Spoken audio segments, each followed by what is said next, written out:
ఇందరి రూపాల్లో వ్యక్తమవుతున్నటువంటి ఒకే ఒక వెలుగైనటువంటి మాస్టర్ గారి యొక్క దివ్య పాద పద్మాలకు నమస్కారం.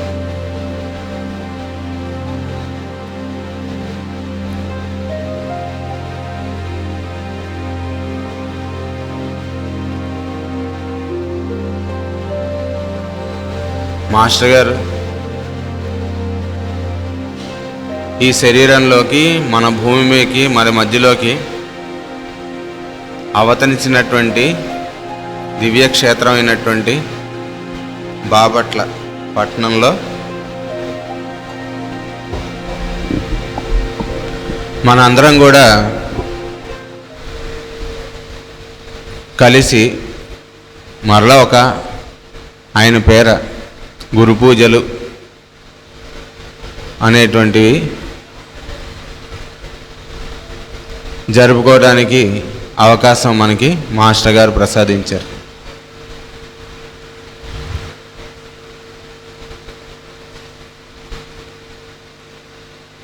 భగవదంశ సంభూతులు మానవాళికి వారు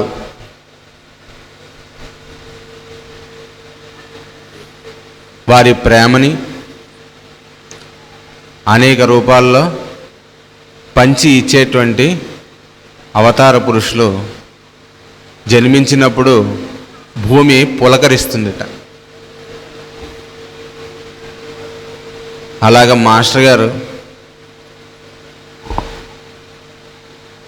1926వ సంవత్సరంలో ఆగస్టు 11వ తేదీన ఈ బాపట్ల పట్టణం నందు జన్మించారు. ఇది 2026వ సంవత్సరం, అంటే శత జయంతి ఉత్సవంలో మనం జరుపుకుంటున్నాం. వాటిల్లో సందర్భంగా మనకి మాస్టర్ గారు ఆయన జన్మించినటువంటి ఈ బాపట్ల పట్టణంలో కూడా మనం గురు పూజలు జరుపుకోవాలి అనేటువంటి సంకల్పం చేశారు. అయితే ప్రతిసారి గురు పూజలకి ఎప్పుడు చూసిన సూర్యోదయం అయినా సరే ఏ రోజుకి ఆ రోజు మనం లేచి వెళ్ళి చూస్తే కనుక ఒక కొత్తదనం, అంటే ఎవర్ ఫ్రెష్నెస్, ఎవర్ ఎంతూజియాస్టిక్, చూడంగానే అబ్బా భలే ఉందిరా సూర్యోదయం అనిపించినట్టు. ఎన్నిసార్లు గురు పూజలు మనం జరుపుకున్నా సరే మళ్ళీ గురు పూజలు అనేటప్పటికీ ఒక విధమైనటువంటి ఆనందం, దానికి కావాల్సినటువంటి ప్రిపరేషన్స్ చేయడం, అవేవో మనమే చేస్తున్నామని మనకు భ్రమ కలగడం, దానికి కావాల్సినటువంటివి మనం లేకపోతే ఎవరు చేస్తారు అనిపించడం, ఇవన్నీ కూడా మాస్టర్ గారి యొక్క అనేక రూపాల్లో ఉన్నటువంటి నాటకం అన్నమాట, జగన్నాటకం జరుగుతుంటుంది. అయితే ఈ బాపట్ల గురు పూజలకి వస్తారా అంటే ఏమో మరి మాస్టర్ గారు ఏం చెప్తే అది. మాస్టర్ గారు పిలిచేవారే వద్దులేరా బాపట్ల, ఎందుకంటే మాస్టర్ గారు కొంచెం శరీరానికి కొంచెం ఏదో నలత అనేటువంటిది వచ్చింది అనంతకృష్ణ గారికి. సరే నువ్వు ఉండిపోరా ఇక్కడ అన్నారు. సరేనండి అని ఆయన అలా అన్నప్పటి నుంచి అందరూ ఫోన్లు, ఏమండి మీరు వస్తున్నారా, మా కేసీట్ తీసుకొస్తారా, అక్కడ మందులు ఇస్తారా ఏమిటి, కథా కమామిషు, ఏం మనకే తెలీదు ప్రోగ్రాం. ఇందా చెప్పారుగా వేనన్నయ్య మీరు రష్యా వెళ్ళాలి ఈసారి. అలాగేనండి వెళ్తున్నాము, ఆయన ఎప్పుడో చెప్పారు, ఇంకా ఆగస్టు వచ్చేసింది, గురు పూజలు అయిన తర్వాత బయలుదేరాలి ప్రయాణం. గురు పూజల దగ్గరికి వచ్చేస్తున్నాయి, ఏంటి నీకేమైనా చెప్పారా అని వేణనే ఫోను. దేని గురించి అంటే ఎక్కడికి వెళ్ళాలి అవన్నీ మర్చిపోయాం అనమాట మన ఆడవాళ్ళు. అదేమంటారా వెళ్ళాలన్నారు కదండి. సరే ఇద్దరం కలిసి వెళ్ళి ఏంటండి ప్రయాణం అన్నారు, ఏం చేయాలి అంటే అక్కడ చాలా చల్లగా ఉంటుంది, వార్మర్స్ కొనుక్కోండి, సాక్సులు కొనుక్కోండి, ఉలెన్ సాక్సులు అవన్నీ సర్దుకోండి. అలాగే అయిపోయింది మీటింగ్. గురు పూజలు అయిపోయి హడావిడి. ఇంకా బయలుదేరాల్సినది ఇంకా కొన్ని రోజుల్లోకి వచ్చింది కార్యక్రమం. ఏం చేయాలి అంటూ వెళ్ళమన్నారు. సరే ఏం చేయాలి, అక్కడికి వెళ్ళాక తెలుస్తుంది. సరే ఎప్పుడు ఆయన ఏదో చెప్పినది చేసి అటు ఇటు తిరుగుతూ ఉండడం అలవాటు మనకి.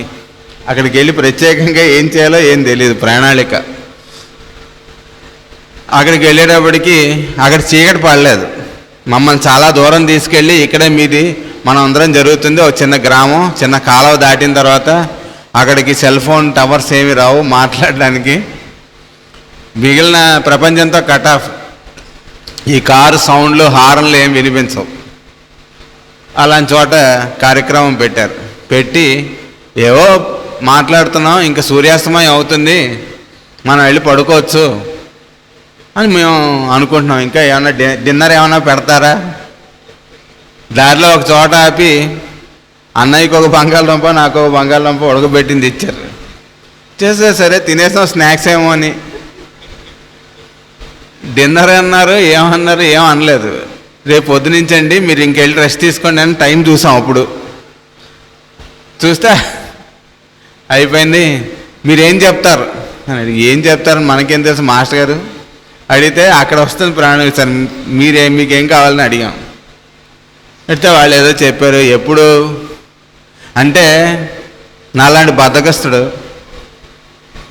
తిన్నగా చదవడు వీడు అని చెప్పి వెళ్ళాడు. పడేసేవరే వాళ్ళకి చెప్పరా అంటే వాళ్ళకి చెప్పడం కోసం చదువుతాడేమో అంటే ఏదో రకంగా బాగు చేయడానికి వాళ్ళ ప్రయత్నం ఆపరని చెప్పారుగా, అలా అనమాట. సరే ఏదో అంటే ఇంత అడ్వాన్స్మెంట్ వచ్చిన ఈ రోజుల్లో మమ్మల్ని పంపిస్తేనే మేము ఏదో కష్టపడిపోయాం అనుకుంటున్నాం.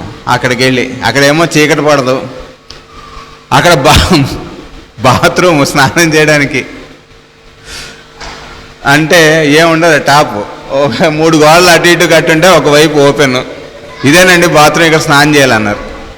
ఇదేంట్రా దుంపదేగా. అక్కడేమో మరి మగవాళ్ళ జనాభా తక్కువ, ఆడవాళ్ళ జనాభా ఎక్కువ క్లాసులకి. ఎలాగా పొద్దునే తెల్లవారుజామున మిగిలిన వాళ్ళు లేవకుండా లేదు, గబాలను వెళ్ళి వేడి నీళ్ళు పట్టుకొని అక్కడికి వెళ్ళి పోసుకుందాం అనుకునే టైం చల్లబడిపోయావి. మనమే ఇలా అనుకుంటే మన మాస్టర్ గారు ఫస్ట్ టైం వెళ్ళాడు పాపం. ఆయనకి వాళ్ళకి అసలు ఓనామాలు తెలియదు, మన గురించి ఏమి తెలియదు, ఆయన అంత కష్టపడి ఉంటారు. సరే ఇలా ప్రణాళికలు నడుస్తుంటే మేమేదో చేసాం అనుకుంటాం. చెప్పారు కదా, అప్పటికే ఆయన మాస్టర్ గారు వాళ్ళందరికీ తేల్చడం, వాళ్ళే మాస్టర్ గారి గురించి మనకి చెప్పడం అనేటువంటి చాలాసార్లు జరుగుతూనే ఉన్నాయి. సరే ఇంకా బాపట్ల అందరూ ఫోను ఇంకా 2 రోజుల్లోకి వచ్చింది. నేను చెప్తానండి తర్వాత అని చెప్పామండి. ఒక వారం రోజులు, ఇంకొక 4 రోజులు, ఇంకొక 2 రోజులకు వచ్చింది. ఏంటి సార్ మీరు వచ్చేటప్పుడు మా కేస్ షీట్ తీసుకొస్తారా? అప్పుడేమో సరే ఏం చేస్తాం, మొన్న బాగా సుస్థిగా ఉంది. నిన్న ఆయన పొద్దునకి స్థిమితపడింది. శారీరకమైనటువంటి ఆరోగ్యం, మానసికంగానే ఎప్పుడూ ఆరోగ్యంగానే ఉంటారు. మనం అనుకుంటాం తప్ప ఆయన జ్వరం ఉన్నా సరే ఆయన ఏనాడు 6 గంటలకు ప్రేయర్ మానేయలేదు. నా దుంపదేగా 99 జ్వరం వచ్చింది, చాలా అలసిపోయాను, అసలే బాపట్ల దాకా వెళ్ళి డ్రైవింగ్ చేసుకుని వచ్చాను అని ముసుగుతాన్ని పడుకుంటాం మా నాలాంటి వాడైతే. అలా ఏం చేసినా సరే 6 గంటలు అయ్యేటప్పటికీ ఆయన పెదవులు ఆటోమేటిక్గా ప్రేయర్ అనేటువంటివి చేస్తాయి అనమాట. ఆ రకమైనటువంటి క్రమశిక్షణలో ఉన్నటువంటి వాళ్ళు. సరే సెట్ అయిన తర్వాత అరే బాగానే ఉంది కదా మీరు బయలుదేరండి అన్నారు. సరే అప్పుడు ఆదిత్యకి ఫోను మాతో, ఒరే బయలుదేరాలరా, నువ్వు కూడా వస్తావన్నా? వస్తానన్నయ్య అన్నాడు. ఆ రోజు డిస్పెన్సరీ శనివారం పొద్దున చిన్నముషాడు వెళ్ళి డిస్పెన్సరీ చూసుకొని మధ్యాహ్నం వచ్చి సాయంత్రం మాస్టర్ గారు దండం పెట్టుకొని బయలుదేరాం. 5 గంటలకు బయలుదేరితే ఇక్కడికి వచ్చేవాడు 1 గంట అయింది. పొద్దున సరే రెడీ అయ్యి వస్తున్నాం, ప్రేయర్ అయిపోయింది. అయిన తర్వాత అల్పాహారం సరే పూజ దగ్గరికి వచ్చి కూర్చుందాం అని కూర్చుంటుంటే మా వంశీబాబు వచ్చి పిలిచాడు, మేము మాస్టర్ గారు పుట్టిన ఇంటికి వెళ్తున్నాం, వస్తావా? అసలు వచ్చిందే దానికోసం, దర్శనం చేసుకోవడానికి. సరే వెళ్దాం అన్నాను. వెళ్దాం అంటే సరే పని అన్నయ్య చెప్పేట వెళ్తున్నాం మనం, మీరు కూడా రండి అని నేను అన్నయ్య. ఈ లోపల మా అరుణక్క వచ్చింది. అరుణక్క తర్వాత వీళ్ళందరూ కూడా మాతో పాటు వచ్చారు, మనోహర్ అన్నయ్య. మేమందరం కలిసి ఆ ఇంటికి వెళ్ళాము. వెళ్ళి లోపలికి వెళ్ళాలా వద్దో డౌటు. అరుణకు వెనకాల వచ్చింది, మీరు ఇక్కడే ఉండండి అని ఆవిడ వెళ్ళి పైకి చెప్పింది అన్నమాట. చెప్తే పాపం ఆవిడ వచ్చింది. వచ్చి కిందన వాళ్ళ ఇంటి తలుపు కొట్టి, వీళ్ళు వచ్చారు చూడటానికి, పాపం లోపలికి వెళ్ళండి, పాపం మనం వస్తామని వాళ్ళకేం తెలుసు. వాళ్ళ ఇంట్లో సామాన్లు పాపం వీళ్ళే సర్దారు. సర్దిన తర్వాత లోపలికి వెళ్ళి ఇదే మాస్టర్ గారు పుట్టిన ప్రదేశం అని చూపించారు. దండం పెట్టుకున్నాం. పెట్టుకోగానే సరే బయటకు వచ్చిన తర్వాత మీరు ఒకసారి మా ఇంటికి వస్తారా అన్నారు ఆ ఓనర్ గారు. పాపం వాళ్ళ మేడ మీద ఉంటారు. సరే పదండి, మీరు మాకు ఇప్పుడు వాళ్ళు మా ఇల్లు మీరు టైం కాని టైంలో వచ్చి ఎప్పుడు పడతాడు మాస్టర్ గారు మా ఇల్లు అన్నీ మేము తాళాలు తీసి చూపించాలా మీకంటే మనం ఏం చేయగలం? అంతా మాస్టర్ గారు అనుగ్రహం అనమాట. ఆవిడ చాలా ప్రేమగా వాళ్ళ ఇంటికి పిలిచారు. పిలిచి వెళ్ళిన తర్వాత మాట్లాడుతున్నాం. మాస్టర్ గారు భరద్వాజ మాస్టర్ గారు వాళ్ళ శిష్యులు వస్తుంటారు చెప్తున్నారు. చెప్తూ ఈ పోర్షన్ అండి ఇప్పుడే ఖాళీ అవుతుంది, వాళ్ళు వెళ్ళిపోతున్నారు, ఇంకా ఇక్కడ అయిపోయింది అంటే మరి ఏం చేస్తారు దాన్ని అంటే అద్దెకి ఇస్తాను. అయితే మనకి మన సంస్థకి అద్దెకి ఇచ్చేయండి, ఇక్కడ మేము ప్రార్థనా మందిరం లాగా మెడిటేషన్ హాల్ చేసుకుంటాం అంటే ఆవిడ వెంటనే అంగీకరించి పాపం లోపలికి వెళ్ళి ఆయన అడిగారు. అడిగేటప్పటికి అక్కడే ఆ నిర్ణయం అయిపోయింది. దానికి కావాల్సినటువంటి అడ్వాన్స్ ఇవ్వడం అనేటువంటిది ఆ కార్యక్రమం అక్కడే వెంటనే జరిగిపోయింది. అంటే మనకి ఏం తెలుసు ఈ కార్యక్రమం జరుగుతుంది ఇక్కడ ఈ క్షణానికని. మహాభారత యుద్ధానికి ముందు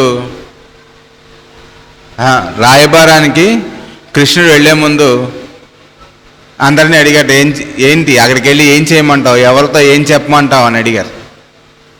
అడిగితే ఒక్కొక్కళ్ళు ఒక్కొక్కటి చెప్తున్నారు. చెప్తుంటే సరే ధర్మరాజు దగ్గరికి వచ్చి ఏం చెప్పమంటావు అక్కడ? మీకు తెలియదు ఏమనండి మహానుభావులు మనలానే మాస్టర్ గారు నీకు ఏంట్రా నీకేంటి బాధ ఉందండి. మీకు తెలియదు ఏముందండి అంటే ఇప్పుడు కడుపు నొప్పిగా ఉందంటే నిన్నేం తిన్నామని అడుగుతారు. అనవసరంగా ఏ ఉల్లిపాయ బజ్జీ చెప్పాల్సి వస్తుందని మన బాధ. అంటే మనం చెప్తే కానీ వాళ్ళు తెలియదేమో అని అదో నమ్మకం కదా మనకి. మనం చెప్తే కానీ వాళ్ళకేం తెలియదని అదొక ధీమా మనకి. అవన్నీ ఎందుకులే గురువు గారికి హాయిగా ఉండని చెప్తే అయిపోతుంది కదా, మన పర్సనల్ విషయాలన్నీ ఆయనకి ఎందుకు, ఇలాంటివి ఏవో డొక్కాభిప్రాయాలు ఉంటాయిగా మనకి. అలానే ధర్మరాజు కూడా అది కాదు బావా, నువ్వు వెళ్తున్నావు కదా, నువ్వు సర్వాంతర్యామి కదా, భగవంతుడు కదా, నువ్వు అక్కడికి రాయబారానికి వెళ్తున్నావు కదా, అసలు యుద్ధం లేకుండా మా రాజ్యం మాకు వచ్చేటట్టు అంటే పాము చావకుండా కర్ర విరవకుండా మాట్లాడరా, కొంచెం సర్దుబాటు చేయొచ్చు కదా అన్న. బావా నువ్వు చెప్పావు కాబట్టి వెళ్తాను, నీ తరఫు నేను మాట్లాడతాను, అంతవరకు మానవ ప్రయత్నం, నేను భౌతికంగా వెళ్తాను, ఆ క్షణానికి అక్కడ ఏం జరుగుతుందో అది జరగడం అనేటువంటిది దైవ నిర్ణయం, దాన్ని ఎవరు మార్చలేరు, నువ్వు మార్చలేవు నేను మార్చలేను అన్నాడు. అలాగా ఇక్కడ ఈ రోజుని జరగాల్సింది మరి ఆయన మాస్టర్ గారు సంకల్పించి ఉంటారు. ఈ శత జయంతి ఉత్సవంలో మరి ఆయన వేగం, ఆయన కార్యక్రమాలు చూస్తే చాలా ఆశ్చర్యం. అంతకుముందు జరిగిన వేగానికి ఇప్పుడు జరుగుతున్నటువంటి వేగానికి ఏమీ సంబంధం లేదు. ఆయన వర్క్స్ కానీ డిస్పెన్సరీ వర్క్స్ కానీ డిస్పెన్సరీ టూర్స్ కానీ లేకపోతే ఈ భాగవత సప్తాహాల్లో కానీ ఏదైనా ఆయన పేరు మనం ఏదైనా మొదలు పెడితే దాని ఎఫెక్ట్ అనేటువంటిది చూస్తే చాలా ఆశ్చర్యం. అంటే ఆయన వర్క్ ఎక్కడెక్కడికో ఇంటీరియర్స్కి మనం వెళ్ళి చూసి ఇక్కడ మేము మాస్టర్ గారి తరఫున వచ్చామండి అంటే మాకు తెలుసండి కృష్ణమాచార్యుల వారు, మనం ఏదో వెళ్ళి వాళ్ళని ఏదో ఉద్ధరిస్తున్నాం అనుకునేటోడికి ఆల్రెడీ మాస్టర్ గారు అక్కడ ఉన్నారు కాబట్టి మనం వెళ్ళగలుగుతున్నాం అనేటువంటిది తెలుస్తుంది అన్నమాట. ఇలాంటి చాలా సంవత్సరాల క్రితం ఒక ఇన్సిడెంట్ జరిగింది, మనం అందరం చెప్పుకున్న విషయం అయినా కానీ మాస్టర్ గారి ఆయన దృష్టి అనేటువంటిది ఎలాగా మనని రక్షిస్తుంది, కాపాడుతుందని చెప్పడానికి.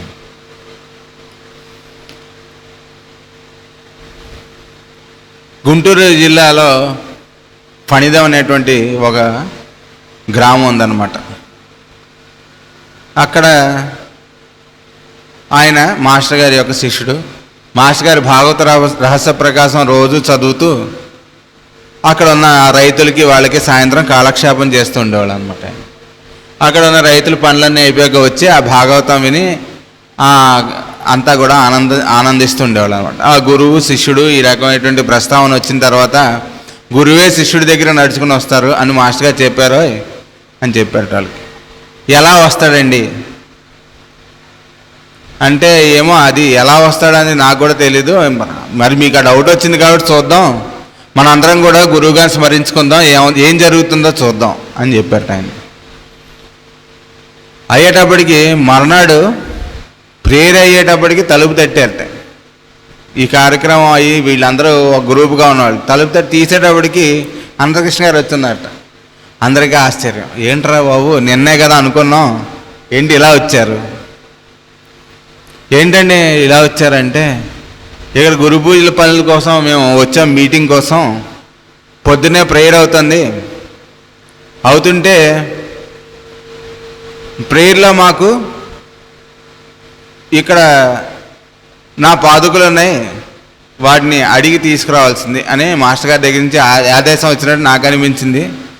నాకు ఒకటికే అనిపించిందేమో అనుకున్నాను, ఓగిరాల రామచంద్రరావు గారికి అలానే అనిపించింది, పున్నయ్య శాస్త్రి గారికి కూడా సేమ్ అలానే అనిపించింది. అందరికీ ఒకటే అనిపించడం ఏంటి అని ఈ ప్రస్తావన రాగానే ఇక్కడ ఫణిదం అని ఒక గ్రామం ఉంది, అక్కడ ఫలానా ఆయన ఉన్నాడు, ఆయన ఈ సందర్భంలో ఇలా చేసేట ఆయన దగ్గర ఉండొచ్చు అనగానే వెంటనే స్కూటర్ తీసుకుని బయలుదేరి ఇప్పుడు అనిపించింది కాబట్టి తర్వాత మళ్ళీ ప్రోగ్రాం వేసుకుని ప్రణాళిక వేసుకుని దానికి విడిగా టైం తీసి ఏం లేదు, ఆదేశం వచ్చింది, బయలుదేరి వెళ్ళారు. వెళ్తే అక్కడ చెప్పారు. అప్పుడు ఆయన చాలా ఆశ్చర్యం, గురువుగారు నాకు కూడా గుర్తులేదు, చాలా సంవత్సరాల క్రితం జరిగింది, 10 సంవత్సరాల క్రితం, ఇదే ఎప్పుడు 94లో ఈ ఇన్సిడెంట్ జరిగింది. మాస్టర్ గారు వాళ్ళ ఇంటికి వెళ్తాం. 84లో జనవరి గురు పూజలకి ఈ ఫణిదంలో ఈయన భాగవతం చెప్తున్నా అన్నారు కదా, ఆయన అక్కడ ఉన్న రైతు ఒక అతను పాదుకలు తీసుకొచ్చి ఇది మాస్టర్ గారికి వేయిద్దాం మనం అన్నారు. అంటే ఎలా మాస్టర్ గారు చాలా కార్యక్రమాలు అంటారు, మనకి ఏమైనా అంతుపడతారా ఏమన్నా, సరే మనం అక్కడికి వెళ్దాం, ఆయన ఏం చెప్తే అది చేద్దాం అన్నట్టు. అలాగే వెళ్ళి గురు పూజల్లో ఆయన అలా స్టేజ్ మీదకి ఎక్కడం కోసం నడుస్తున్నారట, వీళ్ళు పక్కన అలా నుంచున్నారట. ఏమిటో అన్నారు. ఇలా పాదుకలు అంటే ఏవి తీసుకురా అన్నట్టు వేసుకొని 10 అడుగులు వేసారట. వేస్తే 10 అడుగులు వేసి ఇచ్చాడు. మాస్టర్ గారు ఏం చేయమంటే మీ దగ్గర ఉంచండి, అవసరం వచ్చినప్పుడు నేను పంపిస్తాను, అప్పుడు నేను మళ్ళీ అవి తీసుకుంటానని చెప్పారు. 10 ఏళ్ళ తర్వాత అవసరం వస్తుంది, వీటి అవసరం అప్పటిదాకా మీ దగ్గర ఉంచండి అని చెప్పారట. ఎప్పుడు 84లో. ఆ తర్వాత ఆయన దేహత్యాగం 84లో చేశారు. ఇది జనవరిలో అయింది, ఆయన మార్చిలో శరీర త్యాగం చేశారు. ఇవన్నీ అయిపోయి ఈ ఇన్సిడెంట్ వాళ్ళు అసలు తీసుకున్న వాళ్ళు మర్చిపోయారు. 10 సంవత్సరాల తర్వాత ప్రేయర్లో ఇలా మాస్టర్ గారు వీళ్ళకి సంకల్పం కలిగించారు. కలిగిన వెంటనే వీళ్ళు ఆచరణలో పెట్టారు. అది మనం తెలుసుకోవాల్సింది ఏంటంటే మంచి విషయాలు మనందరికీ కూడా తెలుసు, కానీ ఎప్పటి నుంచి ఆచరిద్దాం అంటే గురుగారు ముహూర్తం పెట్టండి అంటే ఇప్పుడు చేయదలుచుకోలేదని అర్థం అంట. దానికి మాస్టర్ గారు చెప్తారు. పచ్చం ఎంతకాలం చేయమంటారండి మాస్టర్ గారు అంటే ఎప్పటి నుంచి మానేయమంటారని అర్థం అంట. మాస్టర్ గారి దగ్గరికి వెళ్ళి మాస్టర్ గారు అండి మాకు మంత్రం ఇవ్వండి, మేము ఏదో అంటే కొన్ని సంవత్సరాలు అయిన తర్వాత ఏంటో ఈరోజు మంత్రం పొద్దునే లేచి స్నానం చేయాలి దేని దుంపతేగా, మాస్టర్ గారు ఇంకా ఎన్ని రోజులు చేయాలంటే ఎప్పటి నుంచి మానేయచ్చు అని అడగటంట దాని అర్థం. కాబట్టి అలా మనలాంటి వాళ్ళు కాదు కాబట్టి వెంటనే ఆచరణలో పెట్టారు కాబట్టి ఆ లింక్ ఎన్ని సంవత్సరాల తర్వాత వచ్చింది. వస్తే సరే అలాగేనండి ఇస్తాము, ఆయనే చెప్పారు వీటితో పని పడుతుందని, ఎలాగో ఆయన వచ్చి తీసుకెళ్తారని మాకు తెలుసు. కాకపోతే మరో చిన్న గ్రామం ఉంది, ఆ పాదుకలు ఎవరింటి దగ్గర అయితే ఉన్నారో వాళ్ళు చిన్న గ్రామం అనమాట. ఆ ఫణిదం దగ్గర ఇంకా చిన్న గ్రామం లోపలికి. ఒకసారి మీరు మా గ్రామానికి వచ్చి, మావి ఎన్నో గడపలు, కొన్ని చిన్న గ్రామం, ఆ గ్రామంలో మా అందరి ఇళ్ళలోకి ఒకసారి మీరు పాదం పెట్టి వెళ్ళండి, మేము గురువుగారు వచ్చినట్టు సంతోషిస్తాం. నిన్నే మాకు ఇక్కడ గురువుగారు చెప్పారు, గురువే శిష్యుల దగ్గరికి వస్తారని, మీరే నడుచుకుని మా దగ్గరికి వచ్చారు, మాదో చిన్నప్పుడు. సరే పదండి వెళ్ళి అనంతకృష్ణ గారు ప్రతి ఒక్కళ్ళు ఇంట్లోకి వెళ్ళి పూజామందిరంలో దండం పెట్టుకుని వచ్చారట. అందరు పూజామందిరంలో ఇంకేం లేవు, మాస్టర్ గారిది సివి గారిది విగ్రహాలు, దాని ముందర దీపం. ప్రతి ఒక్కరు చెప్పింది ఏంటంటే, మాకు ఏ సమస్య వచ్చినా సరే మేము వాళ్ళు ఎదురుకుండా కూర్చుని మేము ఇలా చెప్తామండి, ఆటోమేటిక్గా దాని పరిష్కారం అదే అయిపోతుంది, మాకు ఇప్పటివరకు మమ్మల్ని ఆయన అలానే కాపాడుతున్నారు అన్నారు. మనము భక్తులమే, మరి మనం 2 పూట్ల ప్రేయర్ చేస్తున్నాం, మరి వాళ్ళకు ఉన్నంత విశ్వాసం మనకుందా అంటే మీలో చాలామందికి ఉండుండొచ్చు, ఎవరి సంగతి వాళ్ళు చూసుకోవాలి. మాస్టర్ గారు ఎప్పుడు ఏం చెప్తారంటే, అర్థం ఎదురుకుండా నుంచుని నిన్ను నువ్వు ప్రశ్నించుకో అన్నారు. ఇంకోళ్ళ సంగతి వాళ్ళు సరిగ్గా చేశారా లేదా అనే నువ్వు కాదు చెప్పేది, స్టాండర్డ్ నువ్వేం చేస్తున్నావు అనేటువంటిది చాలా ఇంపార్టెంట్ అని చెప్పారు. మాస్టర్ గారు ఏం చేసినా సరే ఆయన దగ్గర నుంచే స్టార్ట్ అయింది. ఆయనే సంకల్పం అనేటువంటిది మాస్టర్ గారికి వదిలేశారు. అంటే ఆయన మాస్టర్ గారు సివివి గారికి లైఫ్లో ఏ ఇన్సిడెంట్ స్టార్ట్ అయినా సరే ఆయన జీవితంలో అలానే జరిగింది. ఒక వైద్యం మొదలైన ఇంట్లో అలానే మొదలైంది. ఒక వేదం చెప్పడం కానీ, ఒక మంత్రోపాసన చేయటం కానీ, ఏదైనా సరే ఆయన జీవితంలో అలానే నడిచింది. ఆయన ప్రసంగంలో చెప్తారు ఏంటంటే, సివివి గారి దగ్గరికి ఆయన వెళ్ళిన తర్వాత ఆయనకు సంబంధించినటువంటి ఈయన గాయత్రి మంత్రం చేస్తున్నప్పుడు ఆయన ధ్యానంలో సాక్షాత్కరించారు. అది మనందరికీ తెలుసు.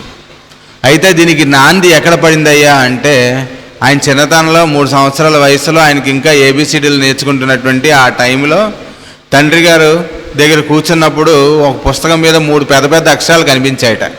సివివి అని ఆయన బిగ్గరగా చదివారట. చదివితే ఆయన ఒళ్ళో కూర్చోబెట్టుకుని, ఈయన ఒక సిద్ధుడు, మహాపురుషుడు నాయన, కాబట్టి ఈయన ముందు ముందు నీ జీవితంలో చాలా ఆయనే నీ దగ్గరికి వస్తాడు, ఈ నీ జీవితానికి సంబంధించినటువంటిది ఆయన చూస్తారు అని చెప్పారు. ఆయన గురించి చెప్పారు.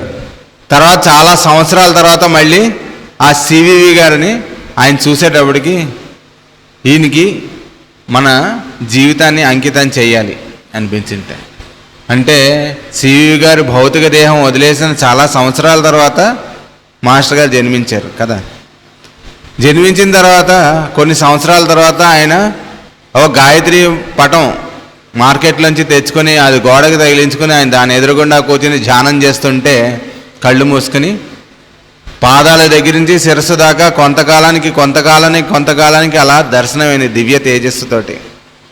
ఈ సివివి అన్నదానికిను ఆ ఫోటోకి ఆయనకి లింక్ ఇంకా కుదరలేదు. అప్పటికి ఎవరు ఈ దివ్యమూర్తి అనుకున్నారు. అంటే ఇందాక చెప్పారు కదా, గురువే శిష్యుడి దగ్గరికి వస్తారని, దానికి ఉదాహరణ అన్నమాట. ఆయనే స్వయంగా, ఆయన పేరు తెలియకపోయినా సరే, ఆయన అప్పటిదాకా ఇప్పుడున్న నీ ఫోటోలు అవి వాట్సాప్లు అవేం లేవు కదా, అలా ధ్యానంలో ఆయన ప్రత్యక్షం అయ్యారు. అయితే ఆయన పేరు తెలియనప్పటికి కూడా ఆయన సాన్నిధ్యాన్ని ముందు ఆయనకి ప్రసాదించారు. ప్రసాదించిన తర్వాత వాళ్ళ స్నేహితులు వాళ్ళ ఇంటికి వెళ్తే, మీరేం అనుకోకండి, మాకు 6 గంటలకు ప్రార్థన ఉంటుంది, మేము చేసుకుంటున్నాం, మీకు కూడా ఇష్టమైతే మీరు కూడా రావచ్చు. వస్తానన్నారు.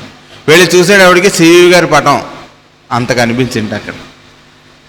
ఎవరు ఈయన? ఈయన మాస్టర్ సివివి అంటారు, కుంభకోణం, ఫలానా అని ఆయన గురించి చెప్పేటప్పటికి ఆయన చిన్నప్పుడు వాళ్ళ తండ్రి గారు చెప్పింది జ్ఞాపకం వచ్చింది. ఈయన సిద్ధపురుషుడని. మరి తండ్రి గారు చిన్నప్పటి నుంచి కూడా వేదమైనా, ఉపనిషత్తులైనా, ఆయుర్వేదమైనా, లేకపోతే రామాయణ, భారత, భాగవతాది పురాణాలైనా సరే ఆయనకి దర్శనం అనేటువంటిది దర్శనం. మనం చదువుకుని అర్థం చేసుకొని ఈ ఇంటెలిజెన్స్ని ఉపయోగించి ఏం చేసినా మన బుర్రతోనే చేస్తాం కదా, అలా కాకుండా ఉన్నది ఉన్నట్టుగా చూడగలగటం అనేటువంటిది జన్మతః వచ్చినటువంటి మహాపురుషులైన. ఇలా వచ్చిన వాళ్ళు చాలామంది ఉండొచ్చు కాక, భూప్రపంచం మొత్తం చాలామంది ఉంటారుగా, మనకు తెలియకపోయి ఉండొచ్చు. అంతటి సామర్థ్యం కలిగిన వ్యక్తి మనతో పాటుగా మన ఇంట్లో మన పెదనాన్నగానో తాతగానో లేకపోతే మావయ్యగానో ఎలానో వచ్చి మనతో సరస సల్లాపాలు ఆడుతూ మనతో జోక్స్ వేస్తూ చిన్నపిల్లలతో చిన్నపిల్లవాళ్ళలాగా ఆడుకుంటూ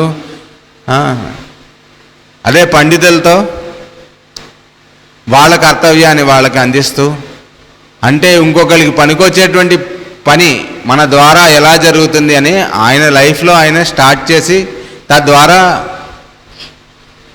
వారి దగ్గరికి వచ్చి వాళ్ళ శిష్యులుగా వారిని గురువుగా అంగీకరించి శిష్యత్వంగా ఆయన దగ్గరికి చేరినటువంటి వాళ్ళందరికీ కూడా దాన్ని అలవరిచి జీవితంలో ఒక మార్పు తీసుకొచ్చి వెలిగించినటువంటి జీవన జ్యోతి మాస్టర్ గారు. అలాగా ఈ ప్రణాళికలన్నీ ఎలా వచ్చాయి ఆయన దగ్గరికి, వైద్యం అనేటువంటిది ఎలా మొదలైంది అంటే ఆయన రెండవ కుమారుడు అయినటువంటి వరాహ మిహిరాచార్య ఆయనకి మూర్ఛ వ్యాధి అనేటువంటిది దాంతో బాధపడుతుండేవాడు. ఫిట్స్ వస్తుండేవి, ఎపిలెప్సీ. ఎప్పుడు ఫిట్ వచ్చినా ఇంకా రేపేమవుతుంది వీడు చూస్తాడా చూడ్డా అని డౌట్ వచ్చేట. రాగానే ఆ రిక్షాలో ఆ బాబుని వేసుకొని హాస్పిటల్కి పరిగెత్తి ఏదో ఇంజక్షన్ అది చేయించుకొని ఏదో కష్టపడి తగ్గింది అమ్మయ్య అని వెళ్ళేటప్పటికి మళ్ళీ సెకండ్ ఎపిసోడ్ ఎప్పుడు వస్తుందో తెలియదు, వస్తే మళ్ళీ ఈ కథ రిపీట్ అవుతుండేది. ఇలా కొంతకాలానికి అవుతుంటే ఆయన స్నేహితుడు వచ్చి ఇది ఇలా కాదురా, హోమియోపతి అనేటువంటి ఒక వైద్య విధానం ఉంది, ఫలానా వాళ్ళ దగ్గరికి వెళ్ళి మందు తీసుకో గుణం బాగా కనిపిస్తుంది అని చెప్పడం. ఆయన దగ్గరికి ఈయన వెళ్ళి మందు తీసుకోవడం, అంతకన్నా బెటర్గా ఉండటం, ఆరోగ్యం ఫస్ట్ టైం ఇంప్రూవ్మెంట్ అనేటువంటిది కనిపించింది. ఆ ఫిట్స్లో గ్యాప్ రావడం అనేటువంటిది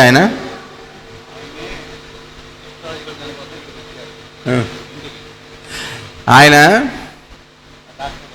ఆ డాక్టర్ గారేమో ఈయన దగ్గర ఎస్ట్రాలజీ గురించి ఏదో చెప్పించుకోవడం కోసం ఈయన దగ్గరికి వచ్చారు.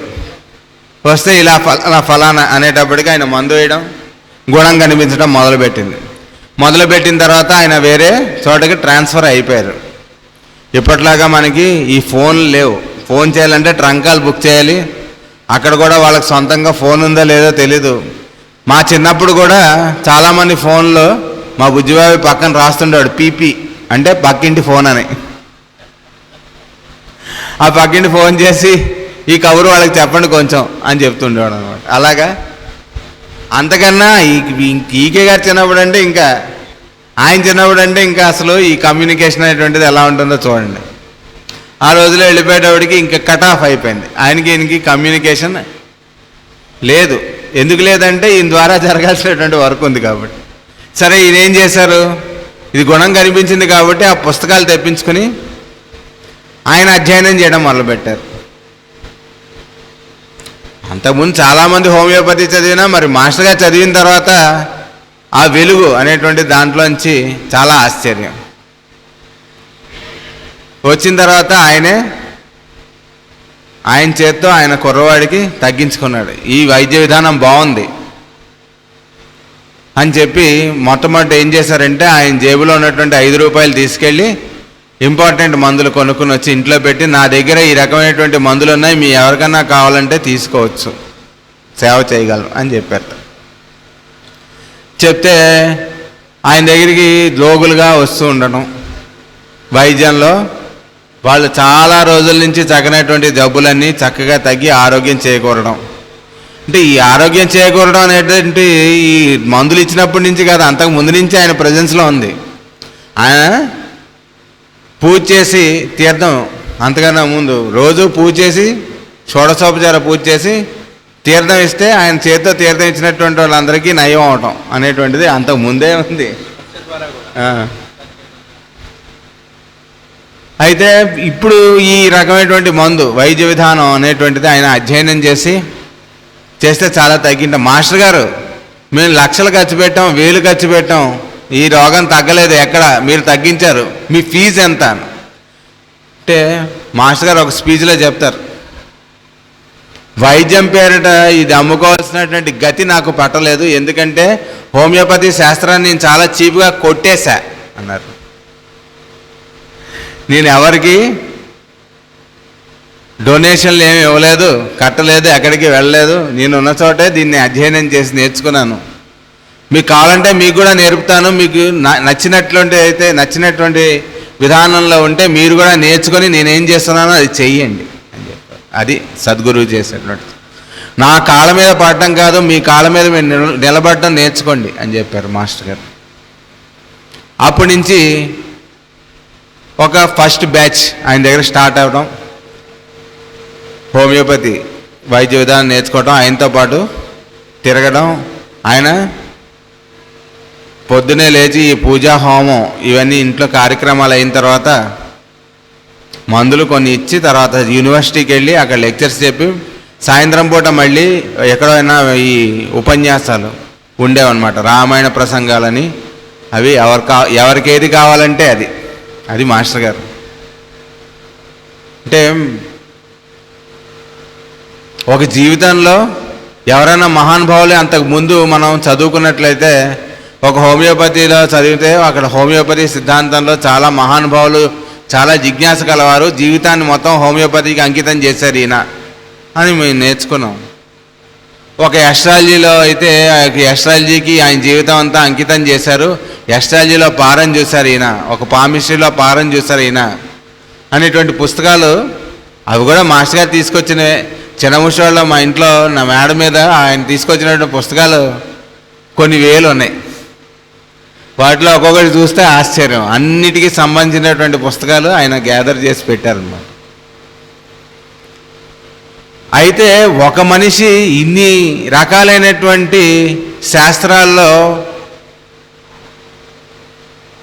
అంత నైపుణ్యత సంపాదించడం ఒకటే కాదు, దాన్ని 10 మందికి ఉపయోగపడేటట్టు చేయటం అనేటువంటిది ఆయన జీవిత ప్రణాళికల్లో తీసుకున్నారు.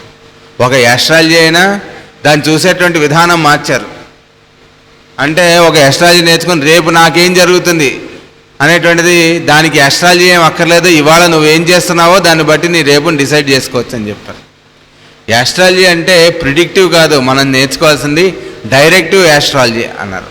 డైరెక్టివ్ అంటే మన లైఫ్కి మనం దేనికి పనికొస్తాం అనేటువంటిది చూసుకోవడానికి నువ్వు దాన్ని వాడుకో, ఈ శాస్త్రాన్ని. నీ ద్వారా ఏం జరుగుతుందో, నీకు ఎప్పుడు మంచి టైం ఉందో, ఎప్పుడు ఇంకో 10 మందికి నువ్వు ఉపయోగపడవో ఆ టైం చూసుకుని దాని ప్రకారం నీ జీవితాన్ని సరిదిద్దుకోవడానికి. అంటే ఒక రూమ్లో కనుక మనం లైట్ వేస్తే జాగ్రత్తగా అన్నీ మనకి ఎలా కనిపిస్తాయో అలా చూసుకుని సర్దుబాటు చేసుకోవడం కోసం దీన్ని వాడుకోవాలి. కానీ రేపేమవుతుంది, ఎల్లుండి ఏమవుతుంది, మనకు ఉద్యోగం వస్తుందా, లేదా పిల్లలు పుడతారా, మనకేమొస్తుంది దగ్గర నుంచి మన మైండ్ ఏ శాస్త్రంలో అయినా సరే మనం దేనికి పనికి వస్తాం, మనం ఏమి చేయగలం మిగిలిన వాళ్ళకి అనేటువంటి ఈ మార్పు అనేటువంటిది మాస్టర్ గారు తెప్పించారు, ఏ శాస్త్రం ప్రకారం అయినా సరే. అలా హోమియోపతి ఆనాటికి పెరిగి ఆయన ఇవన్నీ చేసి యూనివర్సిటీ నుంచి వచ్చి ఈ ఉపన్యాసాలన్నీ అయిన తర్వాత ఈ మందులు పెట్టెలు పుస్తకాలు అన్నీ సైకిల్ కట్టుకొని అలా మురికి వాళ్ళలోకి నడుచుకుని వెళ్ళేవాళ్ళ. వెళ్ళి అందరికీ మందులు ఇచ్చి ఏ టైంకి వచ్చేవాళ్ళో కూడా తెలియదు. అలా వచ్చి పడుకొని మళ్ళీ పొద్దున క్రమం తప్పకుండా మళ్ళీ అలానే ఉండేది రొటీన్. ఇవన్నీ చేస్తూ కూడా రాత్రి వచ్చిన తర్వాత చెప్పారుగా, పొద్దున సుదర్శనం గారు బాబాయ్ గారు చెప్పారు ఏంటంటే, కూర్చుని ఆయన డిక్టేట్ చేస్తుంటే కింద రాసేటువంటి వాళ్ళు ఒక గంటకి మారుతుండేవాళ్ళు. రాత్రి ఆయన అలా డిక్టేట్ చేసేవాళ్ళ. ఇంకో విశేషం చెప్పారు ఒక ఆయన, ఏంటంటే మామూలుగా మనం ఏదైనా చెప్తున్నాం డిక్టేట్ చేసాం అనుకోండి, మనం ఎంతవరకు వచ్చాం, ఎంతవరకు అయింది, ఒకసారి లాస్ట్ సెంటెన్స్ చదవండి అంటాడు నాబోటి వాడు. ఆయన కూర్చుని రాసుకోండి అని స్టార్ట్ చేస్తే కరెక్ట్గా ఎక్కడ ఆపారో అక్కడి నుంచి మొదలయ్యేది. ఏంటి ఇన్ని పనులు రోజు చేస్తూ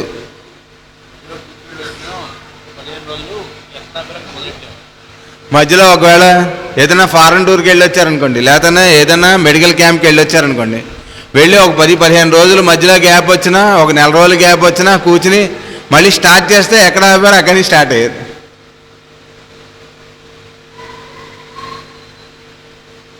అంత మహానుభావులు ఎవరి స్థాయికి, నాబోటి పామరుడి స్థాయికి దిగి ఆయన ఏ పుస్తకం తీసుకున్నా సరే మన జీవితాన్ని బాగు చేసుకోవచ్చు. అన్ని రకాలైనటువంటి గ్రంథ అవతారాలు ఎత్తారు మాస్టర్ గారు. ఒక భారతీయ బాల శిక్ష తీసుకోవచ్చు. అంటే పెద్ద బాల శిక్ష చిన్నపిల్లలు చెప్పడం కోసం మనం చదువుకుంటే అందులో మనకి రాని బోళ్ళని ఉంటాయి చూసారా. అలానే భారతీయ బాల శిక్ష కూడా తీసుకొని మనం రోజు చదివాం అనుకోండి, చాలా ఆశ్చర్యంగా ఉంటుంది. అందులో ఉన్న ప్రశ్నలు జవాబులు అన్నీ చాలా సింపుల్గా ఉంటాయి. అరే మన భారతదేశం అంటే ఏంటి అని పిల్లాడు ఎవరైనా అడిగితే ఇప్పుడు మనం ఏం చెప్తాం? ఏం చెప్పాలో దాంట్లో ఉంది. దేవుడు అంటే ఎవరు, పెద్దల ఏళ్ళ మనం ఎలా ప్రవర్తించాలి, ఇవన్నీ కూడా చిన్న చిన్న సెంటెన్సులు పిల్లలకి ఎలా కావాలో అలా చెప్పారు.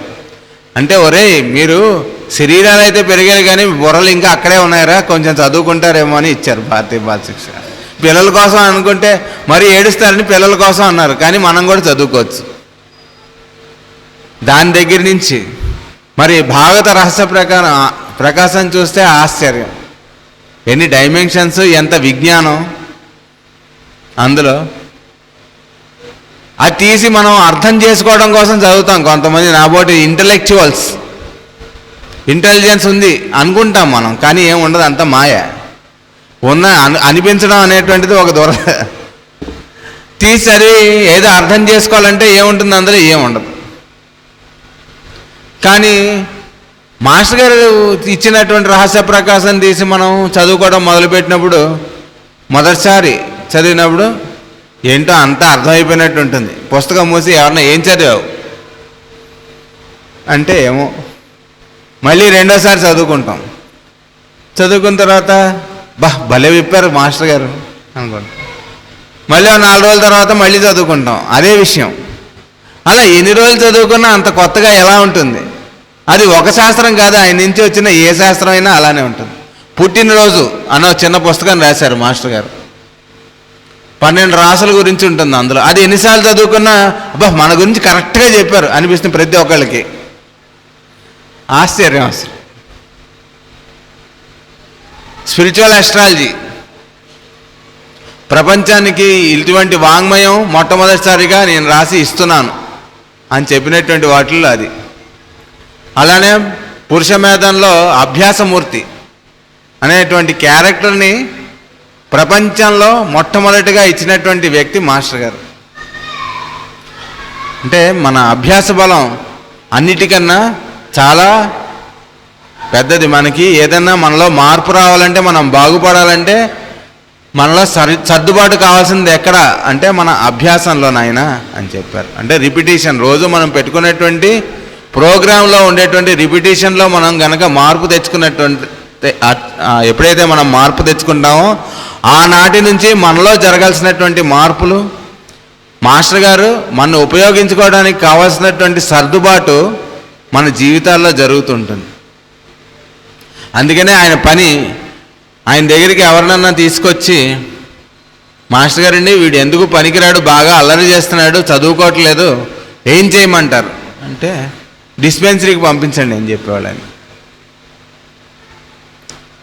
సరే పంపించేవాళ్ళు. మాస్టర్ గారి దగ్గరికి పంపిస్తే ఆ రోజుకి 1 నెల రోజు, 2 నెలలు, 3 నెలలు, 2 సంవత్సరాలు, 3 సంవత్సరాలు అయ్యేటప్పటికి వాళ్ళు వచ్చినటువంటి మార్పు చాలా ఆశ్చర్యం అందరికీ.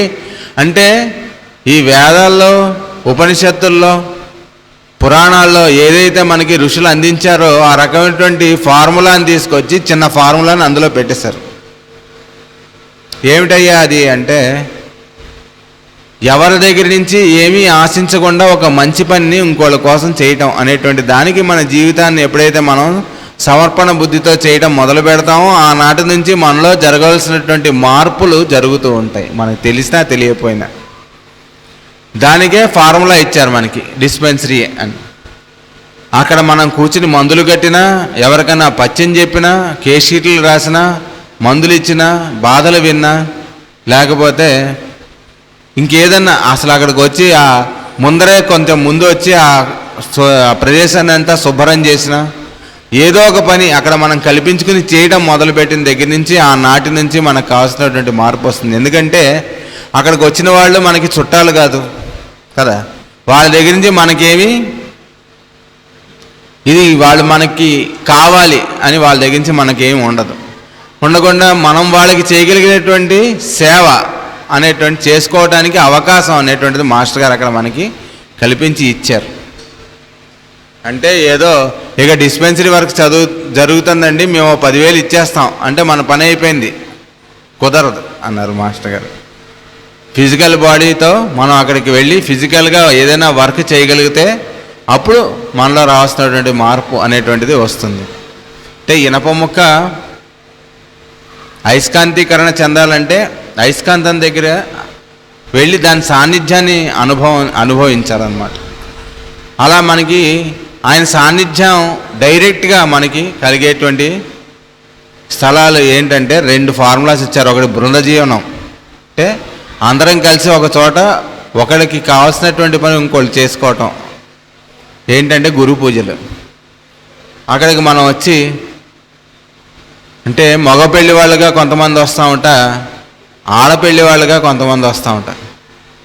మనం మగ పెళ్లి వాళ్ళుగా రావడం మొదలుపెట్టినప్పుడు ఏమిటో బ్యాడ్జీలట, లేకపోతే లోపల రానివ్వరట. ఇవన్నీ ఏమిటో మనకి ఆ మాత్రం తెలియదా? ఇన్ని సంవత్సరాల నుంచి వస్తున్నాం బ్యాడ్జి పెట్టుకోకపోతే. కానీ మాస్టర్ గారు బ్యాడ్జి పెట్టుకోకపోతే కుమారస్వామి చెప్తే ఆయన ఏం చేశారు, వెనక్కి వెళ్ళి పెట్టుకుని వచ్చారు. అదే నా బోటు వాడిని ఎవరిని అడిగితే ఏంటో అజ్ఞానంలో ఉందా, నేనంటే ఏమో తెలియదేమో వీళ్ళకి, నేను బ్యాడ్జి పెట్టుకోలేకపోతే ఆపేయటం ఏంటి, ఏమనుకుంటున్నారు వీళ్ళు. ఇదంతా యోగం అనుకుంటాం మనం, కానీ రోగం అని మనకు తెలియదు కదా. ఇలాంటి భౌతికమైనటువంటి రోగాలు నుంచి ఎవరైనా మనం బయటికి పడేయచ్చు. కానీ భవరోగం మనలో ఒకటి ఉంటుంది, మాయరోగం అంటారు అనమాట. అంటే ఇంకోళ్ళకన్నా మనం ఎలా సపరేట్ అని చూసుకోవడమే మాయ. అంటే మనకు కావాల్సినటువంటివి మిగిలిన వాళ్ళందరూ చెయ్యాలి అని అనిపిస్తుంది కదా. ఎక్కడికి వెళ్ళినా హక్కుల కోసం పోరాటం అంట మనం. మాకు ఇది లేదు అది లేదు, మాకు ఇది ఇవ్వాలి, మా హక్కు ఇది, మీరు మాకు ఇది ఇప్పించాలి అని చూస్తాడే. కానీ ఎప్పుడు కూడా సమాజం నాకేం చేసింది అని చాలామంది అడుగుతుంటారు. కానీ మనలో పుట్టాల్సినటువంటిది ఏంటి, సమాజానికి మనం ఏం చేసాం చూసుకో ఒకసారి. నువ్వేమైనా చేసావా, సమాజానికి నువ్వేమైనా పనికొస్తున్నావా, ఉద్యోగానికి ఏ యాటిట్యూడ్తో వెళ్తున్నాం మనం, వ్యాపారానికి ఏ యాటిట్యూడ్తో వెళ్తున్నాం, పొద్దున్న లేచిన దగ్గర నుంచి పక్కవాడితో మనం ఏ యాటిట్యూడ్తో వాడిని చూస్తున్నాం, ఏ యాంగిల్లో చూస్తున్నాం. అంటే మనం ఆ సిగ్నల్ బ్రేక్ చేసి ముందుకెళ్ళిపోయి పోలీసు దొరకకుండా ఉంటే గొప్పతనం అనుకునేటువంటి స్టేజ్లో ఉన్నామా, లేకపోతే అలాగా పడిగాపులు కాస్తూ లైన్లో పాపం పొద్దునే వచ్చి వాళ్ళ నెంబర్ దొరక్క మధ్యాహ్నం వరకు వెయిట్ చేస్తున్న వాళ్ళని పక్క తోసేసి ఇదివరకు మనకున్న పరిచయాన్ని బట్టి మన డైరీ ముందు పెట్టేసుకుని మందు చేసుకుందాం అనేటువంటి స్టేజ్లో మనం ఉన్నామా. మన పని అయిపోతే దండం పెట్టేసి మనం అది మిగిలిన పని వాళ్ళు చూసుకుంటారులే అని వెళ్ళిపోయేటువంటి స్టేజ్లో మనం ఉన్నామా. లేకపోతే ఎవరికైనా ఏదైనా సహాయం కావాలి అంటే సహాయం చేసే వాళ్ళని చూపించేసి మన పని అయిపోయింది అని చేతులు దులుపుకునేటువంటి స్టేజ్లో మనం ఉన్నామా. ఏ స్టేజ్లో మనం ఉన్నాం. ఇంకోళ్ళు పనికొచ్చేటువంటిది మనం ఏమైనా చేస్తున్నామా, చేయగలుగుతున్నామా అనేటువంటిది ఏ రోజుకి ఆ రోజు ఎవరు మనం పొద్దున్న లేచిన వెంటనే చూసుకుంటుంటాం. మొదలు పెడితే ఒకళ్ళకి పనికి రావడం కోసమే మనకి ఈ పనులన్నీ ఏర్పడ్డాయని చెప్పారు మాస్టర్ గారు. వ్యాపారం చేసినా ఉద్యోగం చేసినా అంతేట. ఉద్యోగం అంటే ఇంకోళ్ళకి కావాల్సినటువంటి పని నువ్వు చేస్తున్నావు కాబట్టి నీకు వాళ్ళు జీతం ఇస్తున్నారు. అది మనం మర్చిపోయి జీతం కోసం ఉద్యోగంలో చేస్తాం కదా. ప్యాకేజ్ ఎంత, మన అమ్మాయికి పెళ్లి చేయాలంటే వరుడికి ప్యాకేజ్ ఎంత, ఏదో వాడికి నెలకు 30,000 ఇచ్చి 30,000లో ఏం చూసుకుంటాడు. అంటే ఒక 50,000 వచ్చినా లక్ష వచ్చినా సరే మన యాటిట్యూడ్ ఇలా ఉన్నప్పుడు డబ్బులు చూసుకునేవాడు వస్తాడా, మన అమ్మాయిని చూసుకునేవాడు వస్తాడా ఏమండి. ఆ రకమైనటువంటి మార్పు మనకి కలగాలి అంటే మనం మాస్టర్ గారి గురించి ఎన్ని సంవత్సరాలు చెప్పుకున్నా లాభం లేదు. మాస్టర్ గారు మనకి ఏం చెప్పారో దాన్ని మనం కనీసం 1, 2, 3 మనం తీసుకుని దాన్ని రోజు ఆచరణలో పెట్టడం అనేటువంటి ప్రయత్నం మనం ఏ రోజు నుంచి చేస్తామో ఆ రోజుకి మనకి మాస్టర్ గారికి వచ్చినటువంటి రైట్ లింక్ అనేటువంటిది దొరుకుతుంది. అయితే ఆయనకి ఏమీ నిరుత్సాహం లేదు, మనం ఎవరం ఇలా చేయట్లేదే, నేను ఇంత చెప్పినా సరే నాలాంటి వాడికి అనిపించవచ్చు, ఇన్ని మంచి మొక్కలు చెప్తున్నాం, వీళ్ళలో ఒకరికైనా బుర్రక ఎక్కుతుందా, ఇన్ని సంవత్సరాల నుంచి మనం లైవ్ ఇస్తున్నాం, ఆ కెమెరా ముందు నుంచి నడవకూడదు అని మనకి ఎవరికైనా తడుతుందా, ఇన్ని సంవత్సరాల నుంచి గురు పూజలు చేసుకుంటున్నాం, ప్రేయర్ టైంలో మనం సెల్ మోగకుండా చూసుకోవాలి అనేటువంటిది ఒకసారి చెక్ మనం చేసుకుందాం అనేటువంటి జ్ఞానం మనకు కలుగుతుందా? ఇవేం లేకుండా మనం గురు పూజలకి వెళ్ళాం, బస్ చాలా బాగా జరిగాయండి గురు పూజలు. గురు పూజలు అంటే అసలు నువ్వేం చేసావు గురు పూజల్లో? ఏం చేసావు? అటెండ్ అయ్యాం. అక్కడి నుంచి మెల్లగా ఆనాటికి మాస్టర్ గారి సాన్నిధ్యం వల్ల మనకి ఏం కలుగుతుందంటే, అరే వీళ్ళందరూ చేస్తారా, మనం కూడా చేస్తే బాగుంది. మాస్టర్ గారు ఒక రూల్ పెట్టారట ఒకసారి గురు పూజల్లో, ఏంటంటే ఎవరు తిన్నా ఇస్తరాకు తీసుకెళ్ళి వాళ్ళు పడేయాలి. మనందరూ తెలుసు కదా, మాస్టర్ గారు అక్కడ ఉన్నప్పుడు అందరం చేస్తాం. ఆయన అటు తిరగంగానే, అంటే మాస్టర్ గారు అంటే ఒక వ్యక్తి అని, ఆయన ప్రజెన్స్ అంటే ఓన్లీ ఫిజికల్ ప్రజెన్సే అని మనకి ప్రగాఢమైనటువంటి విశ్వాసం కదా. మరి అలాంటప్పుడు మనం ఏం చేస్తాం, ఆయన ఉన్నప్పుడు ఒక రకంగా అంటే లేని క్షణాలు అనేటువంటివి మన జీవితంలో మనం ఎక్కువ పెంచుకుంటున్నాం కదా. అది పోవడానికి ఏం చేస్తారంటే, అప్పుడప్పుడు వస్తున్నాను గబాలు రారు. అయ్యో మాస్టర్ గారు వస్తారు అనుకున్నామే, రాలేదే అని మనం చేయాల్సినటువంటి కర్తవ్యం మానేస్తామా చేస్తామా అనేటువంటిది ఆయన గమనిస్తుంటారు అనమాట. వెనకాల ఆ పటాలను పెట్టుకున్న వాళ్ళందరూ చూసి నవ్వుతుంటారు, మన ఏం చేస్తున్నారా వీళ్ళు అని. అది భగవద్గీతలో కృష్ణుడే చెప్పాడు. ఏంటంటే ఒక 10,000 మందికి మనం ఒక మంచి మాట చెప్తే ఒకరికి నచ్చుతుంటుంది, దాంట్లో అలా నచ్చిన వాళ్ళలో 10,000 మంది చేద్దాం అనిపిస్తుంటాయి. అలా చేద్దాం అనిపించినటువంటి వాళ్ళలో 10,000 మందిలో ఒకడికి చేస్తాడు వాడు. ఆ ఒక్కడి గురించి మిగిలిన ప్రణాళిక అంతా నడుస్తుంది, మిగిలిన జగన్నాటకం అంతా నడుస్తుంటుంది. మిగిలిన అందరూ రావడం వెళ్ళటం మాట్లాడుకోవడం జోకులు వేసుకోవడం ఇవన్నీ నడుస్తుంటే, ఎవడైతే పని చేస్తున్నాడో చక్కగా వాడికి మాస్టర్ గారికి ఎక్కడో లింక్ కుదురుతుంది. వాడి జన్మాంతరాల్లో చేసుకున్నటువంటి కర్మ ఏదైతే ఉందో అది క్షాళనం జరగడానికి కావాల్సినటువంటి క్లీనింగ్ ప్రాసెస్ అనేటువంటిది వాడికి జరుగుతుంది. మిగిలిన వాళ్ళందరూ వస్తాం వెళ్తాం, ఏముంది మనకి.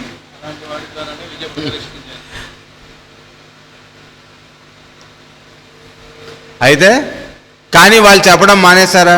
ఒక ఆయన చెప్పారు, ఒక పెద్ద ఆయన మాస్టర్ గారు ప్రణాళికల్లో యాక్టివ్గా ఉండేటువంటి వాలంటీరు, ఈ మధ్య మేము కొన్నిసార్లు కలుసుకున్నాం. ఆయన ఏం చెప్పారంటే, మాస్టర్ గారు ఊరికనే ప్రిలిమినరీ క్లాసెసే చాలా చెప్పారు, ఆయన ఇవన్నీ మనకు అప్పు చెప్పేసి ఆయన అడ్వాన్స్డ్ క్లాసులు చెప్తే ఇంకా విజ్ఞానం బయటకు వచ్చేది. అంటే అందుకోవడానికి మనం రెడీగా ఉన్నామా? అంటే మనకి ఏమి ఇవ్వాలో ఆయనకి తెలియదా? ఆయనకి ప్రణాళికలు చేసి చెప్పేంత స్థాయికి మనం ఎదిగిపోతే ఆయన దగ్గర మనం చేరడం ఎందుకు? ఆయన చెప్పినట్టు మనం చేద్దాం అనుకుంటున్నామా? మన డైరెక్షన్స్లో ఆయన పని చేయాలని మనం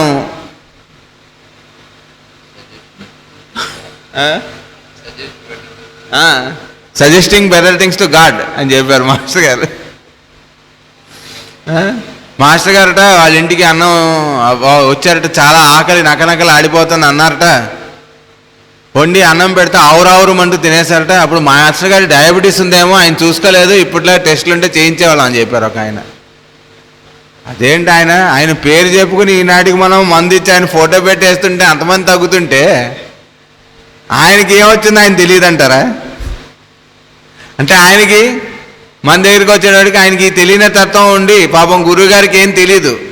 గురువుగారు మీరు సర్వజ్ఞలే కానీ మీకేం తెలియదు అన్నట్టు. అరే నా సర్వజ్ఞత్వం మండినట్టే ఉందిరా అన్నట్టు.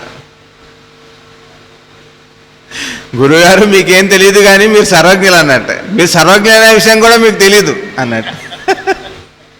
అంటే నా సర్వజ్ఞత్వం మండినట్టే ఉంది అన్నట్టు. అలాగా ఈ మన సజెషన్స్ కొంతకాలం మనకి మాస్టర్ గారి గురించి తెలియగానే ఇంకా ఎంతూజియాజం ఐడియల్లీ అంటే చేయడానికి కాకుండా ఇది ఎవరి మీద రుద్దాలి. వాళ్ళు ఎవరో గొప్ప అంటే ఏడ్చారు. మా మాస్టర్ గారు అంటే ఏంటో తెలుసు మీకు? మా మాస్టర్ గారు చెప్పినట్టు ఎవరని చెప్పారా? ఎవరి గురువుని ఎవరో నిందించకూడదని చెప్పారు మాస్టర్ గారు. మర్చిపోతాం. ఎంతూజియాసం. ఒక విషయం తెలిసేటప్పటికి ఇంకా మనంత గొప్పవాడు లేడు. ఇక స్టేజ్ మీద కూర్చోబెట్టి ఏదైనా 4 మొక్కలు చెప్పరా అనేటోడు నా అంతటి వాడు. కాబట్టి మాస్టర్ గారు నన్ను పిలిచి ఇక్కడ కూర్చోబెట్టి చెప్పిస్తున్నారు, మిగిలిన వాళ్ళందరూ ఎందుకు చెప్పించట్లేదు అంటే మనం చూడడానికి అన్నమాట. ఆ గింజ ఉడికిందా లేదా, అన్నం ఉడికిందా లేదా చూస్తారు కదా ఇలా అని. నన్నే ఎంచుకున్నారు, నాకే ఆయన స్పర్శ తగిలింది అనుకున్నట్టు అంత హాస్యాస్పదం అనమాట. మిగిలిన వాటి అన్నిటి పనికొస్తుందా లేదా చూడడానికి ఒకరిని తీసి వస్తారు. నువ్వేదో మహాయోధుడు కాబట్టి నిన్ను పెట్టి చేయించట్లేదురా.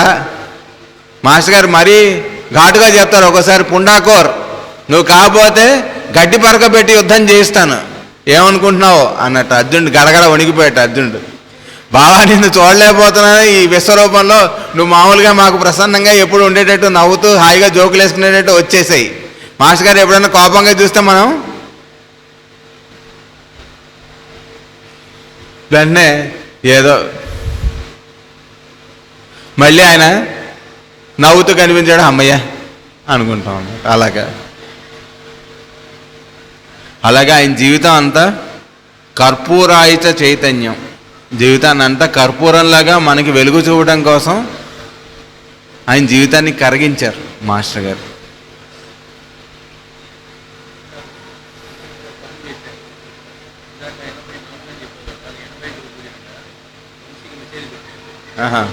ఇందాక మనం పాదుక వైభవం చెప్పుకున్నాం కదా మాస్టర్ గారికి. అది 80 గురు పూజలు.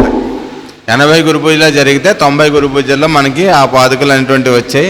అవి 91లో మనకి శ్రీశైలం ఆశ్రమంలో ఆ పాదుకలు వచ్చి చేరాయి.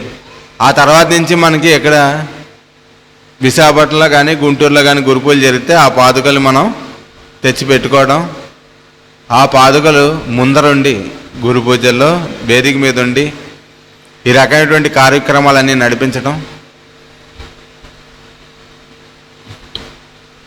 అందులో మన అందరినీ కూడా ఏ రకంగా మన జీవితాల్ని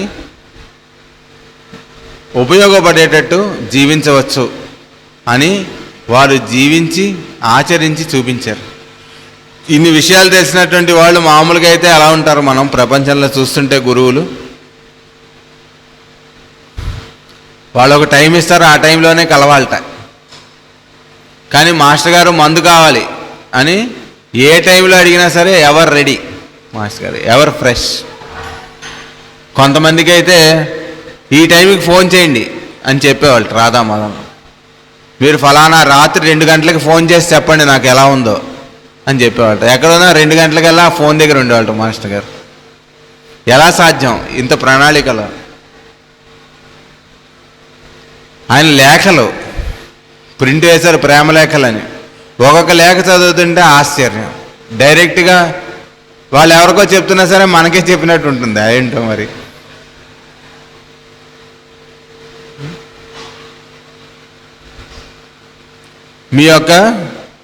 మీరు ఇక్కడి నుంచి వెళ్ళిపోయారు, మిమ్మల్ని ఇక్కడి నుంచి వెళ్ళిపోయి మీ ఫిజికల్ ప్రెజెన్స్ని మేము భరించలేకపోతున్నాం అని చెప్పారు. అప్పుడు మాస్టర్ గారు వాళ్ళకి రాసిన లేఖ ఏంటో తెలుసా? నన్ను హృదయంలో ధ్యానించి మీ పని మీరు చేసుకుంటుంటే నా సాన్నిధ్యం మీకు ఎప్పుడూ కూడా ఉంటుంది అని చెప్పారు మాస్టర్. అంటే ఆయన ఫిజికల్ సాన్నిధ్యం ఆనందదాయకమే, మనందరం అనుభవించాల్సిందే తప్పకుండా, కాదని అనట్లేదు. కానీ అది కుదరనప్పుడు కూడా మనం వాళ్ళ యందే జీవించగలగడం అనేటువంటి జీవితాన్ని మనం సాధించుకోవచ్చు అని మాస్టర్ గారి జీవితమే దానికి కూడా నిదర్శనం. ఆయన లెక్చర్లో చెప్పారు ఏంటంటే, మాస్టర్ సివి గారికి నా జీవితాన్ని నా భార్య బిడ్డలతో సహా వాళ్ళ అందరి కర్తవ్యాల్ని నేను ఏది ఆచరించాలో ఇవన్నీ కూడా ఆయనకి సమర్పణం చేసేసాను. కాబట్టి ఎప్పుడు ఏం జరగాలనే నిర్ణయం ఆయన దగ్గర నుంచి వస్తుంది అని చెప్పారు మాస్టర్. ఒక మందు ఇచ్చిన, ఒక భాగవత రహస్య ప్రకాశం రచన జరిగిన, ఒక మాట ఉపయోగపడేటువంటిది ఎవరికైనా చెప్పినా, జాతకం చూసి వాళ్ళకి ఏం జరుగుతుంది అనేటువంటిది చెప్పినా, వాళ్ళు ఏం చేసుకోవాలి జీవితాలు అనేటువంటిది చెప్పినా సరే ఎక్కడి నుంచి వస్తుంది, ఆ వెనకాల మాస్టర్ గారు పనిచేస్తున్నారు, మాస్టర్ గారి పేరు మనం మందిస్తే పనిచేస్తుంది. చెప్పారు కదా వేణుగారు ఇందాక, నువ్వు కళ్ళు మోసుకుని చేతికి నీకు ఏది అందితే అది తీసుకుని పనిచేస్తుంది, మిగిలింది నేను చూసుకుంటా. ఆ నేను చూసుకుంటా అనేటువంటిది భరోసా ఎవరు ఇవ్వగలరు? అలానే తగ్గే. అలానే కోట అనేటువంటి ఒక చిన్న గ్రామం ఉండేది. అక్కడ ఒక ఆయన ఉండేవాళ్ళు అనమాట. ఆయన దగ్గరికి వచ్చిన ఆయనకి చెప్పారు, నీ దగ్గరికి ఎవరైనా ఏదైనా వచ్చి చెప్తుంటే జాగ్రత్తగా విని నన్ను తలుచుకొని నువ్వు మందు తీసి కట్టి ఏం మందు ఇచ్చావో అక్కడ రాస్తుండు దాంట్లో చెప్పారు. అలానే చాలా సంవత్సరాలు ఆయన మందు ఇచ్చారు. అలానే అందరికీ తగ్గాయి. డెలివరీ కేసులు కూడా ఏ లాభం లేదు అనే కేసులు కూడా లేచి వెళ్ళిన వాళ్ళు ఆయన దగ్గర నుంచి ఉన్నారు. ఎలా ఉన్నారంటే వర్క్ మంది కాదు ఆయనది, ఇచ్చేది మనం కాదు. ఆయన గుర్తున్నప్పుడల్లా ఆయన పనిచేయడం ఉంటుంది. అప్పుడప్పుడు మర్చిపోయి మనం ఇస్తున్నాం కాబట్టి తగ్గుతుంది అనుకుంటే అక్కడ ఇంటికి వెళ్ళంగానే భార్య అంటుంది, ఏమిటండి అందరికీ మందులు ఇస్తున్నా అంటారు, నాకే తగ్గలేదు. అయ్యో నా దొంప దగ్గర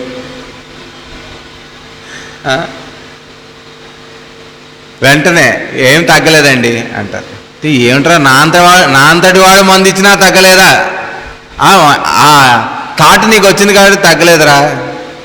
నీ అంతటి వాడంటే నువ్వు అంత వాడిని ఎవరు చేశారు, ఎవరు పని చేస్తారు మనలోంచి? వాళ్ళని మర్చిపోయేటట్టు టక్కుమని అడ్డుపడుతుంటుంది. ఎవరికి అంటే బ్రహ్మకే తప్పలేదు అన్నారు. బ్రహ్మ తపస్సు చేసేట, నారాయణుడు ప్రత్యక్షం అయ్యాట. చాలా సంతోషంరా, నువ్వు సృష్టి చేద్దాం అనుకుంటున్నావు, నా పని నాకు చాలా సంతోషం అయింది, ఒక వరం కోరుకో అన్నట్టు. అంటే బ్రహ్మ అన్నట్ట నువ్వు ఇలానే అంటావు, వరం కోరుకోమంటావు, కోరుకోవడానికి నాకేముంది, నువ్వు ప్రత్యక్షం అయ్యావు కదా. అలా కాదురా, నేను చూసి నాకు ముచ్చటేస్తుంది, ఒక వరం కోరుకో అన్నట్టు రెండోసారి. ఇప్పుడు రెండోసారి అడిగితే అడగకపోతే ధిక్కారం చేసినట్టు అవుతుంటా. అడగాలి. సరే బ్రహ్మగారు కదా, మన అందరినీ ఇన్ని రకాలటువంటి సైకాలజీలో సృష్టించాడు కదా, ఈ సైకాలజీలు అన్నీ తెలిసి వీటికి అతీతంగా ఏదైనా అడుగుదాం అనుకున్నాడు. ఇక్కడ నేను సృష్టి చేయాలంటే నీ పని కదా ఇది, నీ పని నేను చేస్తున్నప్పుడు నేనున్నా నన్ను ప్రత్యేకంగా ఏదో ఒకటి అనుకుంటే కానీ నేను ప్రత్యేకంగా చేయలేను కదా. అలా చేసినప్పుడు ఇది నేను కాదు నువ్వే చేయిస్తున్నావు అనేటువంటి ఎరుక నాకు పోకుండా నువ్వు చూడవలసింది అని చెప్పి కోరేట. అంటే బ్రహ్మ అంటే సామాన్యమా? మనలా కోరతాడా? ఏదో ఉద్యోగం కావాలి, పిల్లలు కావాలని కోరతాడా? లేకపోతే మా అబ్బాయి ఫారెన్ వెళ్ళాలి, అమెరికాలో సెటిల్ అవ్వాలని కోరతాడా? కోరడు కదా. బ్రహ్మలా కోరేట. అంటే బ్రహ్మను పుట్టించిన ఆయన కదా ఆయన. చాలా బాగా కోరానైనా నాకు చాలా ముచ్చటేసింది, నువ్వు ఎంతకాలం అయితే నన్ను స్మరిస్తూ ఉంటావో అంతకాలం ఇది నీలో పనిచేస్తుంది, ఎప్పుడైతే స్మరణ మర్చిపోతావో ఇది లింక్ తెగిపోతుంది అని చెప్పాట బ్రహ్మకి. అంటే రోజు మనం ఇంట్లో వాళ్ళతో చేసే పనులైనా బయట వాళ్ళతో చేసే పనులైనా ఎవరితో అయినా మనం చేసేటువంటి సంబంధ బాంధవ్యాల్లో మనం వేసేటువంటి జోక్స్ కానీ మిగిలిన వాళ్ళకి ఆరోగ్యాన్ని ఇస్తున్నాయా లేకపోతే హాని తలపెడుతున్నాయా? మన మాట మిగిలిన వాళ్ళకి కటుగా తగులుతుందా, వాళ్ళలో ఆనందాన్ని నింపుతుందా? మన ప్రవర్తన మిగిలిన వాళ్ళకి ఇబ్బందిగా ఉందా లేదా? ఈ రకమైనటువంటి మార్పు మనలో కలుగుతుంది. అంటే మనలో ఆయన ఇచ్చినటువంటి భరోసా, ఆయన పని మనం చేస్తున్నాం కాబట్టి ఇవన్నీ జరుగుతున్నాయని మనకి ఎంతకాలం గుర్తుంటుందో ఆయన పని చేయడం మొదలు పెడతారు. అంటే ఈ మా డిస్పెన్సరీస్లో చాలా మిరకిల్స్ జరిగాయండి, డెత్ బెడ్ నుంచి లేచారు అని చాలామంది మనం చెప్పుకుంటుంటాం కదా. అందరి డిస్పెన్సరీలోనూ అలానే ఉంటుంది. ఎందుకంటే అందరి డిస్పెన్సరీలో పనిచేసేది ఎవరు? మాస్టర్ గారు. ఒకటే వెలుగు. అక్కడ కూర్చుని అనంత మంది ఇస్తున్నాడా, నారాయణ మంది ఇస్తున్నాడా, లేకపోతే సుదర్శనం బాబే ఇస్తున్నాడా, అవేం లేవు. మాస్టర్ గారి డిస్పెన్సరీలో ఎవరు కూర్చుని మంది ఇచ్చినా, చిన్నపిల్లవాడు ఇచ్చినా పెద్దవాడు ఇచ్చినా ఏం ఇచ్చినా తగ్గింది అంటే దానికి కారణం మనం కాదు. ఒక గురు పూజల్లో ఒక చోట జరుగుతున్నాయి, మన ద్వారా ఒక పని జరుగుతుందంటే దానికి కారణం మనం కాదు. ఇప్పుడు ఈ బాపట్ల గ్రామంలో మనకి ఒక ధ్యాన మందిరం ఆయన పుట్టిన ప్లేస్లో మనకి ఏర్పాటైందంటే అది మన వల్ల జరిగిన పని కాదు. మాస్టర్ గారే ఇన్ని రూపాల్లో కూడా శత జయంతి ఉత్సవాలు జరుపుకుంటున్నారు. అందులో భాగంగా ఇక్కడ ఆయన ప్రణాళికలో భాగంగా ఆయనే మళ్ళీ మనకు ఒక మార్గాన్ని చూపించారు. అలానే మన అందరికీ కూడా ఎవరెవరికి ఏ రకంగా అయితే ఆచరిస్తే మనలో ఉండేటువంటి దోషాలు కానీ తప్పులు కానీ మనం అనుకోవటం అనేటువంటి దోషం క్షాళనం అయ్యి మాస్టర్ గారే వెలుగుగా మన జీవితాలన్నీ కూడా నిండి మన జీవితాలు మాస్టర్ గారి పరంగా ఆయన వెలుగులో నడిచేటువంటి బుద్ధులని మాస్టర్ గారు మనందరికీ కూడా ప్రసాదించుగాక అని ఒకసారి మీ అందరి రూపాల్లో ఉన్నటువంటి మాస్టర్ గారి యొక్క దివ్య పాదపద్మాలకు ఇంకొకసారి నమస్కారం చేసుకుంటున్నాను. వాసుదేవ.